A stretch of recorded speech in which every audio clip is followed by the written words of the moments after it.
Un abrazo. Bueno, y ahora otro amigo, el gusto de saludar a Gustavo Silvestre. Buenas noches. Buenas noches, Víctor Hugo. ¿Cómo le va? ¿Cómo anda? Y yo tengo datos, ya he sabido que tiene un entrevistado que Ya está hoy... acá, si quiere lo puede saludar. Está acá ya Daniel Scioli. Lo saludo con mucho gusto. ¿Cómo le va, Daniel Scioli? ¿Qué tal? Buenas noches, Víctor Hugo. ¿Lo escucha? No lo escucho, disculpe. Bueno, Ahora sí. El saludo cordial para Daniel. De todas Ahora sí. maneras, lo importante es lo que ahí se puede conversar.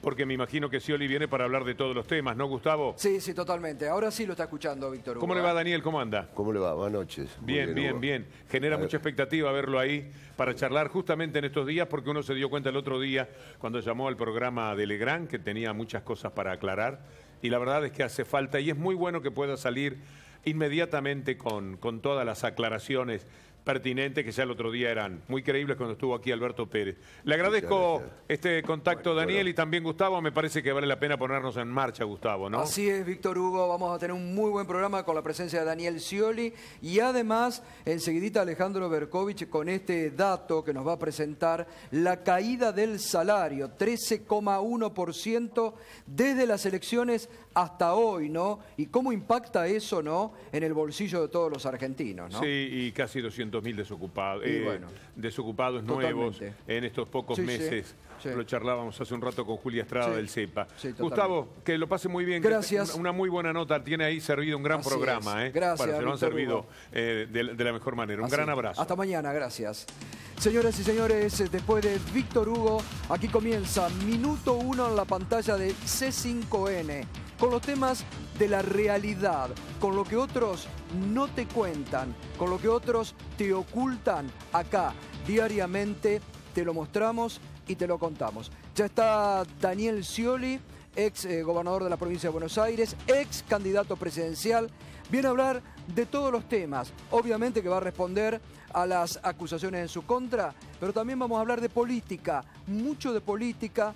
Ayer tuvo una reunión con la expresidenta Cristina Fernández de Kirchner, despertó muchas expectativas y bueno, vamos a estar hablando también del presente y del futuro del peronismo, donde muchos parecen hacerse los distraídos en estos momentos en que se viven momentos bastante difíciles en nuestro país.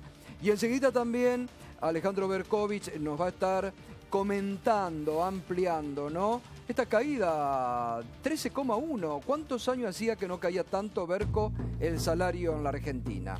Bueno, Gato, es una caída que consignó el centro Cifra, uno de los más prestigiosos centros de estudios que tiene en este momento la Central de Trabajadores Argentinos, es decir, que ellos son los que le ponen la firma a este dato. Es la caída del salario real, o sea, la caída del salario descontando la inflación desde noviembre del año pasado hasta ahora. Si la contabilidad se hace desde enero, o sea, en el primer semestre, en los primeros 8 meses que vamos del año, ahí el descenso es del 12%. Acordate que la CGT había calculado hasta junio, o sea, sin incluir los últimos 2 meses, había calculado 9,9% hace apenas 10 días. Es un ajuste salarial descomunal. No se veía desde 2001 un ajuste así, 2001-2002, desde la crisis 2001-2002, una caída de esta magnitud en el poder adquisitivo de los salarios. Bueno, ese va a ser enseguida el desarrollo y vamos a explicar, ¿no?, esto cómo impacta en momentos en que hoy, por ejemplo, venimos con un agosto muy caliente. Ayer estuvimos hablando acá un muy buen debate sobre lo que significó la multitudinaria marcha del domingo de distintas organizaciones sociales que están reflejando la degradación social y económica de muchos sectores de la población en la provincia de Buenos Aires, pero también a nivel nacional. Ayer, justamente, Pérsico comentaba, ¿no?, las distintas coyunturas difíciles que se viven en la provincia. El domingo, esa marcha que fue multitudinaria. Hoy, en estos momentos, hay una marcha hacia Plaza de Mayo de los gremios de izquierda y de partidos de izquierda que están pidiendo por la reapertura de las paritarias y por un salario digno. ha sido otra movilización realmente muy importante la que se produjo esta tarde, ¿no? En momentos en donde los gremios están pidiendo reapertura de paritarias y el gobierno ha dicho no, no se toca. Paritarias que han perdido muchísimo frente a la inflación galopante que tiene la Argentina y que el gobierno todavía no ha podido controlar. Otro de los temas, hoy hubo reunión de los docentes, de los gremios docentes en la provincia de Buenos Aires. Se ha negado también el gobierno de la provincia de Buenos Aires a reabrir paritarias en la provincia y el próximo jueves, junto al paro nacional que está convocando ATE, seguramente también los gremios docentes de la provincia de Buenos Aires van a estar convocando a un paro para el próximo jueves 11 de agosto. Pero también hay una decisión hoy. La Corte le ha girado a la procuradora Gils Carbó las actuaciones por el tarifazo del gas, que está suspendido. Tarifazo del gas y tarifazo eléctrico que está suspendido por la justicia. Ahora la procuradora tiene 10 días para definir, ¿no, Berco? Así es, Gato. Lo que tiene que hacer el Ministerio Público Fiscal, la Procuración, es elevar un dictamen, actuar como fiscal ante la Corte Suprema, digamos. Entonces, hoy recibieron la demanda que giró la Corte Suprema y tienen tiempo hasta antes de la acordada, que la semana que viene por el feriado no va a ser el martes, sino que va a ser el jueves 18, le pidió la Corte, esto es algo poco habitual, que se le dé un plazo al Ministerio Público Fiscal, pero le pidió que sea antes de esa acordada que emita su dictamen. Por supuesto no lo adelanta en público la Procuradora, ese dictamen, cuál va a ser, pero lo que sí pudimos averiguar por fuentes judiciales es que se va a aplicar, yo no soy abogado, pero un criterio que se llama de unidad de acción, según el cual los fiscales de instancias superiores en general replican el dictamen de los fiscales que actuaron en causas anteriores, en instancias inferiores, en la misma causa y en causas similares. En este caso, todos los fiscales dictaminaron en contra del tarifazo, con lo cual hay poco margen para que la Procuración se expida de otra forma que no sea esa. Y además recordemos, Berco, 44 jueces federales a lo largo y al ancho de la Argentina, la Cámara Federal de La Plata. Digo, ¿cómo ni la Corte ni la Procuración van a ir en contra de lo que la propia justicia está dictaminando en forma mayoritaria? Bueno, por lo menos la Procuración no va a ir en contra de los fiscales que actuaron antes. Ahora va a quedar todo el peso político en la Corte Suprema de Justicia, que como vos bien decías en los últimos días, va a tener que tomar una decisión muy presionada, ¿no? Muy presionada por un lado por el gobierno y por otro lado por estos antecedentes judiciales. Bueno, enseguida también vamos a ampliar. Ya está Daniel Scioli esta noche aquí con nosotros, ex gobernador de la provincia de Buenos Aires, ex candidato presidencial, que viene a responder acusaciones, denuncias, en algún caso muy groseras, que han sido desestimadas hasta por propios funcionarios del gobierno de María Eugenia Vidal en la provincia de Buenos Aires. Pero ya le quiero preguntar, Daniel, buenas noches y gracias por estar. Gracias por Antes de, enseguida vamos a ir, ahora Berco va a presentarnos también esto de la caída. ¿Usted hubiera hecho semejante tarifazo? De ninguna manera. Esto es lo que realmente yo había anticipado, a uno lo llamaba la campaña del miedo, el ajuste que se venía, el presidente lo desmentía. ¿De dónde sacaste, Daniel, esto? Porque en la concepción del modelo económico que nos quieren imponer está, en primer lugar, que el salario tiene que bajar.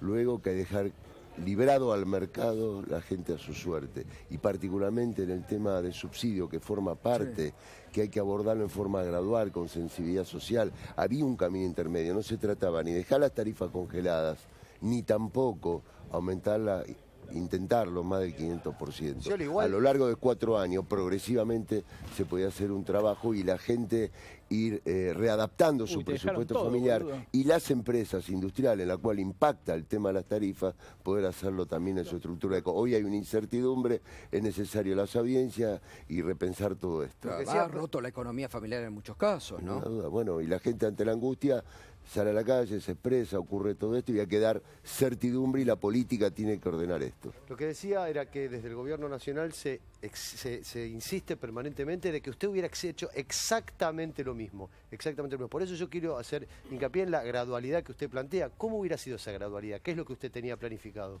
En primer lugar, el tema tarifas se lo expliqué a lo largo de 4 años y progresivamente y fundamentalmente en los sectores más concentrados, el mayor esfuerzo. Uno en Argentina también, que Argentina se integra al mundo, abra su economía, pero no volver a abrir lo que habíamos empezado a fabricar acá, importado. Ayer hablaba con una autoridad de la provincia de Corrientes, me decía lo que está sufriendo la industria textil, la industria de la madera también, y así esto se da también en el Gran Buenos Aires. Habíamos triplicado los parques industriales, hoy les cuesta sostener la actividad porque lo que teníamos que avanzar, que era lo que yo proponía, la agenda del desarrollo, ciencia, tecnología, competitividad, logística.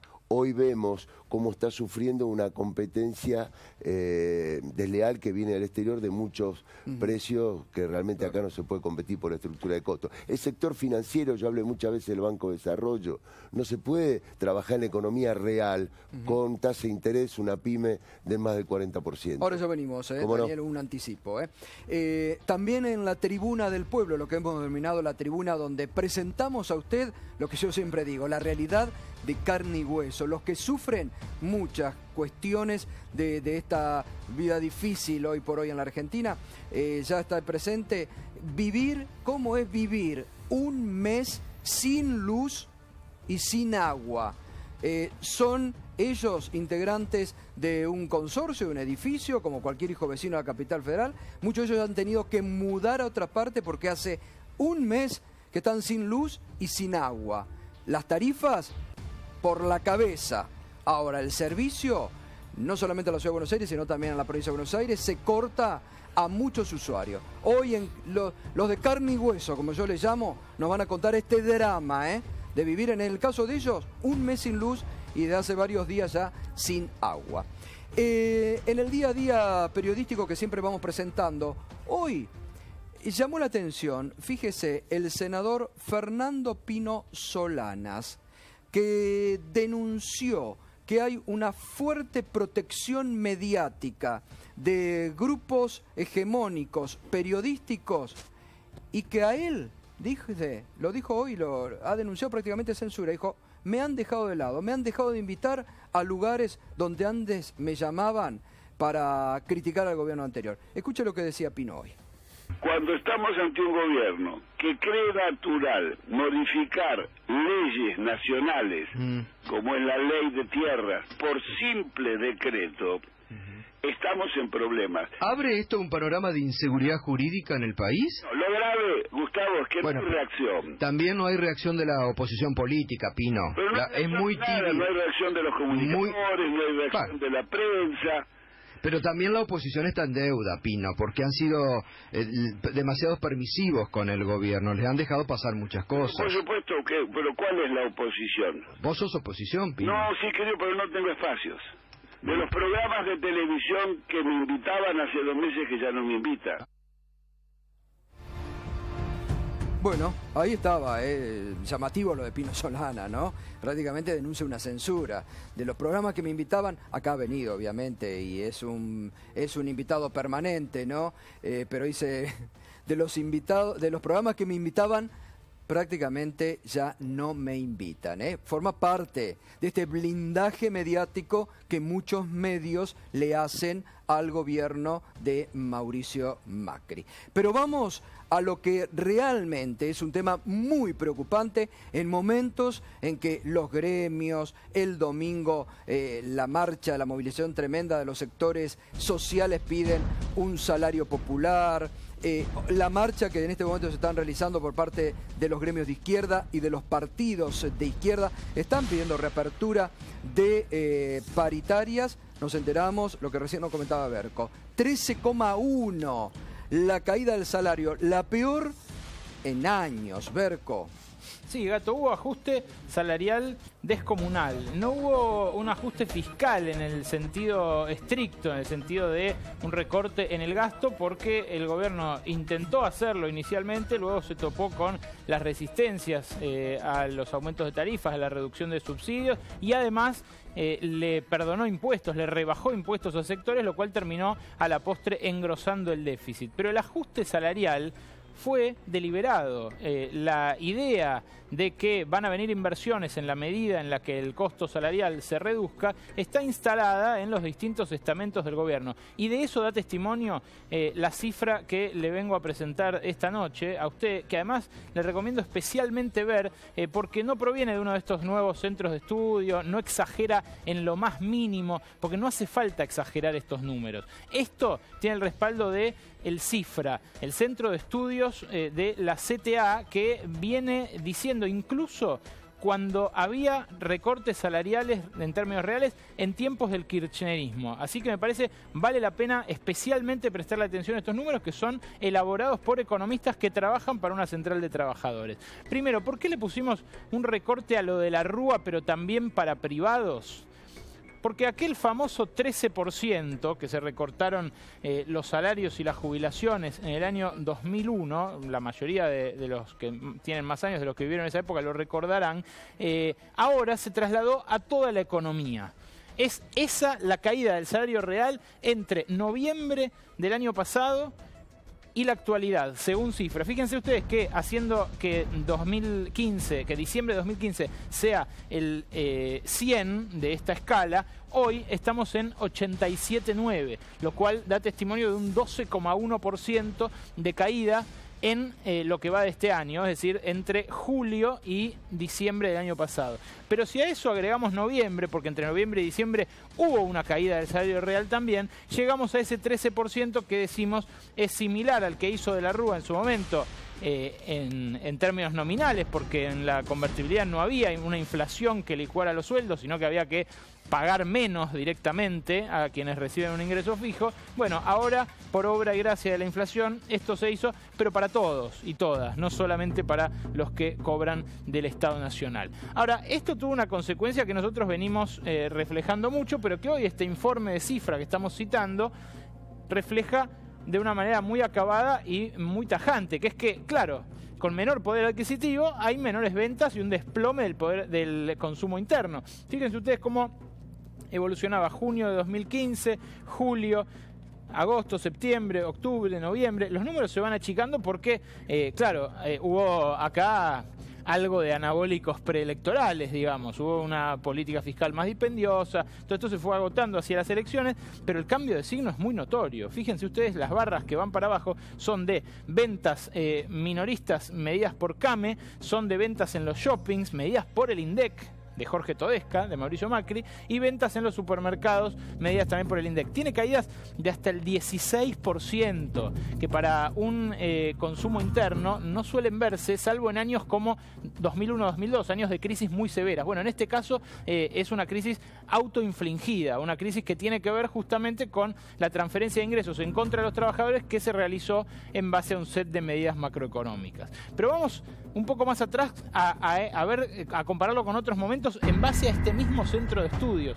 Bueno, ¿por qué esta devaluación podó más los sueldos que las últimas devaluaciones? Por ejemplo, la de 2014, porque ustedes miren este gráfico. Este es el salario real a lo largo de los últimos 5 años, ¿no? Medido también por cifra, que no usaba las estadísticas manipuladas de Guillermo Moreno para medir, usaba las estadísticas promedio de 9 provincias, lo que ellos llaman el IPC 9 provincias, un promedio de las 9 provincias que seguían midiendo su inflación independientemente del INDEC. Según ese índice, o sea, restando a los aumentos salariales por paritaria la inflación de cada año, el sueldo de diciembre de 2014 fue más o menos parecido al de 4 años antes, al de junio de 2011.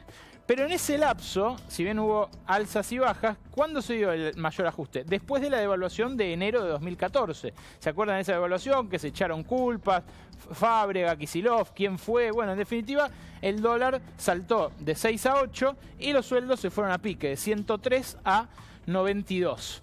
De ese 103 y pico a 92 hubo una caída. Pero ¿cuál fue la diferencia con esta situación? La diferencia es que después el salario real se recuperó muy rápidamente. Esto se dio debido a que las paritarias empujaron para arriba los sueldos y que después de esa devaluación de enero de 2014 se le metió un frenazo importante a los precios mediante controles de precios y mediante un dólar quieto. Y fíjense cómo se recupera el salario real después de esa caída, de ese tropezón de enero de 2014, cómo se recupera hasta diciembre de 2014 y termina ese año perdiendo, por supuesto, en comparación con lo que venía, fines de 2013, termina perdiendo 3-4 puntos en términos reales, pero no es el ajustazo que estamos viviendo ahora, que para cifra va a ser del orden del 8-9% a fin de año, incluso siendo optimistas con la inflación de lo que resta de este año, ¿no? Porque claro, si cayó hasta ahora 12,1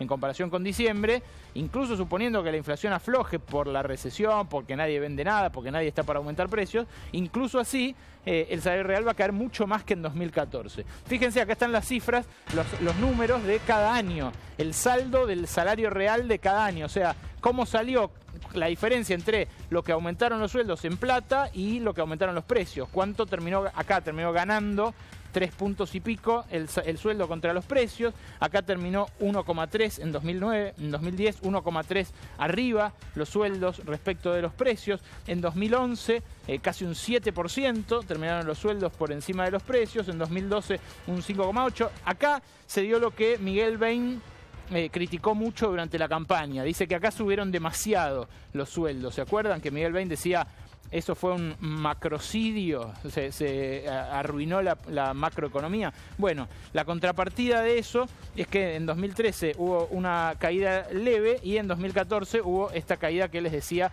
de cerca de 4 puntos. Esa es la caída que, según cifra, se va a por lo menos duplicar en este 2016. ¿Y qué es lo que sostiene, lo que subyace debajo de toda caída del salario, de toda reducción salarial, lo que permite de alguna manera, lo que aceita que esa reducción salarial se mantenga en el tiempo? El desempleo, el famoso ejército de reserva del cual hablaron los clásicos, habló Marx, después habló Keynes. Fíjense en la última de las placas que les voy a mostrar hoy, cómo el desempleo está detrás de este fenómeno, del fenómeno de la caída de los sueldos. Claro, si uno sabe que hay detrás de uno mucha gente que haría el mismo trabajo por menos plata, no se anima a pedir un aumento de sueldos. Y eso es lo que hace falta para que bajen los sueldos. Acá tenemos el total de empleos, la evolución del total de empleos interanual. Lo tienen en los primeros 5 meses de 2016, es la barrita roja. En los primeros 5 meses de 2015 es la barrita verde. Y en la comparación de mayo de 2016 contra noviembre de 2015 es la barrita azul.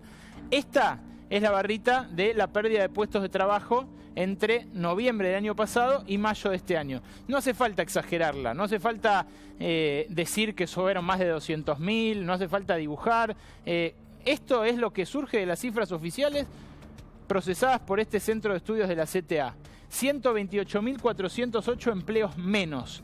En los primeros 5 meses de 2015, el saldo había sido fíjense, la barra verde. 461.000 puestos más. Y abajo lo tienen discriminado por sector. Y tienen nuevamente los primeros 5 meses de 2015 en la barra verde, los primeros 5 meses de 2016 en la barra roja. Servicios gana empleos en lo que va de este año. Pero claro, los destruyen en mucha mayor medida la construcción y la industria manufacturera. Por eso el saldo es negativo en los primeros 5 meses del año. Y cuando uno ve las barras azules, o sea, la comparación entre noviembre del año pasado y mayo de este año, lo que ve es que incluso en servicios hay caída, leve, pero hay caída. En construcción hay caída también, en industria hay caída también, y por eso el saldo son estos 128.000 que les decía al principio, cayeron los empleos en total. Es un panorama que para el salario real es crítico, lo notaron los sindicatos por supuesto, pero que va a depender justamente de la reacción sindical, cómo termina este año, si se terminan reabriendo parcialmente las paritarias, si se terminan negociando de vuelta para compensar lo que aumentaron los precios, y esa reducción que hoy es un de la garruazo del 13%, bueno, se morigera algo hacia fin de año. Me acuerdo que incluso en un programa hace unos años atrás, ¿no?, De la Rúa se arrepentía de haberle hecho caso a su primer ministro de Economía, José Luis Machinea, por el recorte del 13,1 y del aumento de los impuestos, ¿te acordás? Él se aferró políticamente a la convertibilidad, Gato. Claro, era obvio, un régimen totalmente monetario que estaba